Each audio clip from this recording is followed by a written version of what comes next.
Last year, I wrote a lighthearted article about the concept of senioritis, a fictitious disease which infamously brings about an unmatched laziness in seniors who are soon going to graduate and, therefore, have comically lost all motivation to succeed. Now, as an actual senior, my entire perspective on senioritis has changed, as I have come to see this disease in a new, slightly more serious light. With the end of high school comes the end of an entire chapter of our young lives, a crucial journey which was thoughtfully paved by our public school system and reinforced by the love and support of our families. If during the journey we fell, there was a big safety net to catch us and encourage us to persevere. The odds were in our favor. Wake County Public School System was there to hold our hands and keep us afloat. Now as seniors, we know that the next chapter remains unwritten and that inevitable, impending change lies close ahead. Who are we kidding? For some of us, myself included, this is unnerving. It feels as if there's this large water balloon hanging over our heads, and it could explode and completely soak us at any moment. Senioritis, at least in my case, isn't the result of feeling that the future is secured and that we're just sitting in a waiting room. It's a result of constantly feeling like all of our surroundings have suddenly become temporary. I look around at my room and think about how much longer I'm going to be able to sleep in my own bed before I'll have to go live in some small, crammed, cinder-block dorm, which honestly sounds rather dreadful and prison-like. Roommate? More like assigned inmate. How much longer, how many more months do I have with my friends, my family? When everything feels temporary, it's easy to detach yourself, but when you do, you realize that having nothing to hold on to is the quickest way to lose your motivation. Senioritis is not a waiting room for all of us. For some, it feels like we're chickens in line at the slaughterhouse, waiting to be devoured by a whirlwind of homesickness, difficult classes, and never-ending discomfort. Sure, there's the argument that great things lie within the unknown, and they do. A part of me looks forward to college, to having new experiences, meeting new people, continuing my education in a more personalized way specific to my interests.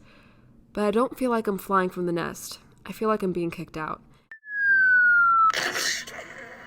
Sure, the grass may always seem greener on the other side, but in all honesty, the grass is pretty damn green where I am right now, and I can't help but be skeptical about whether these upcoming changes are going to be an upgrade. Senioritis has been slowly creeping in and filling the senior year with intense laziness and the yearning for time to speed up just a little. The 6:30 alarm, though it has always been painful, has become an even more intense source of agony and morning frustration. As we ever so slowly inch towards the graduation date, each day begins to feel more and more pointless as I continue to debate between my desire to skip and my desire for exemptions.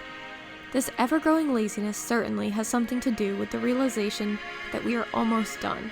Next year, I will be somewhere completely different, with different people, subjects, teachers, and even a different bed. Though change can sometimes be stressful and sad, as we say goodbye to what we know, it is more often than not that we are overcome with feelings of excitement and anticipation. After 4 years in the same school, I'm tired and more than ready for a change. The problem is that change can't come soon enough, and I find myself wishing for time to speed up rather than enjoying the present. Cary, though a nice and comfortable town, has become stifling. The need to explore outside of our small area of the world has become stronger, and the need to be done with high school is overwhelming. I know that next year when I'm away from home, I'll miss the comfortable monotony of my current Cary life, but for now, all I can feel is the need for change. Personally, I'm hoping that I can make it a softer transition, a light, scenic glide into these changes rather than a crash and burn. It's often argued that the first 2 years of college are really like a larger continuation of high school, and it's not until your third year that your major really comes into play. Essentially, on that first day, you can rest assured that every single person in your class is in your same boat. You're not in any real sense alone. In regards to losing touch with friends and family, I'm starting to think that this impending disconnection ultimately doesn't need to pose a real threat if you genuinely don't want it to. Primarily, you can always choose to go to a closer school in-state, which means visiting family and meeting up with nearby friends. If you're worried about pals who are going out of state for college and won't be visiting as often, it's crucial that we inform you that we happen to live in this wonderful digital age where we have access to these things called phones and this app called FaceTime. It's easy to fall under the impression that college can mark the end of some relationships, but if simply switching schools and being a bit further out of reach is enough for a person to fade away, then chances are it's not worth it. At the end of the day, as I look around my classes and begin to feel out of place, I start to accept what is and isn't in my control. If you can't control it, roll with it, and if you can, do what makes you happy.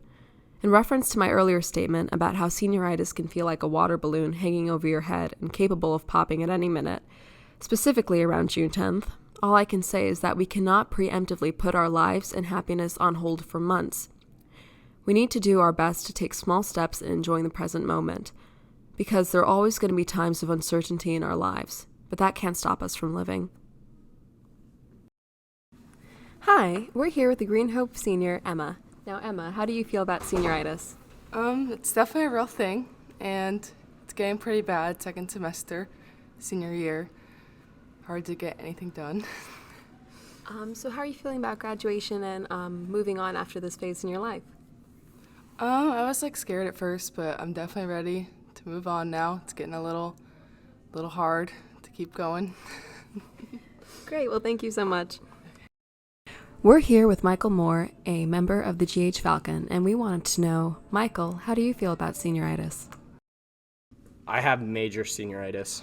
Since last year, I basically stopped doing everything. End of junior year, it was over. AP Stat, that was a no-go. AP Calc, though, I killed that.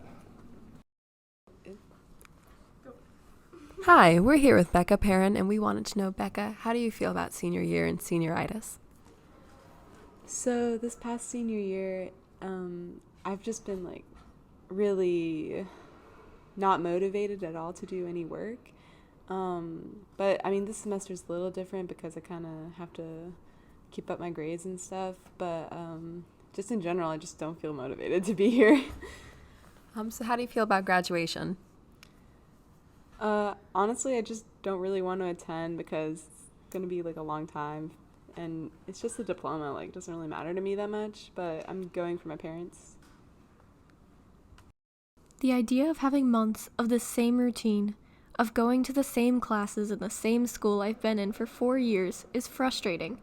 Due to this, I find myself rolling out of bed slower, waiting longer to do homework, and zoning out during classes. It's hard to fight these urges as the source of senioritis, our graduation date, grows ever closer. How can we stop the symptoms from progressing? Or are we resigned to the disease taking over and our presence at school becoming rarer? I, for one, have little hope for a cure, and feel that our only hope is to hold out for as long as we can. To quote the wise words of Dory, just keep swimming. Eventually, we will look up at that countdown clock and wonder how our time ran out so quickly. Till then, I'ma take a nap. See you at school. Maybe? By the time we concluded this podcast, I received my first acceptance letter to the University of North Carolina at Wilmington.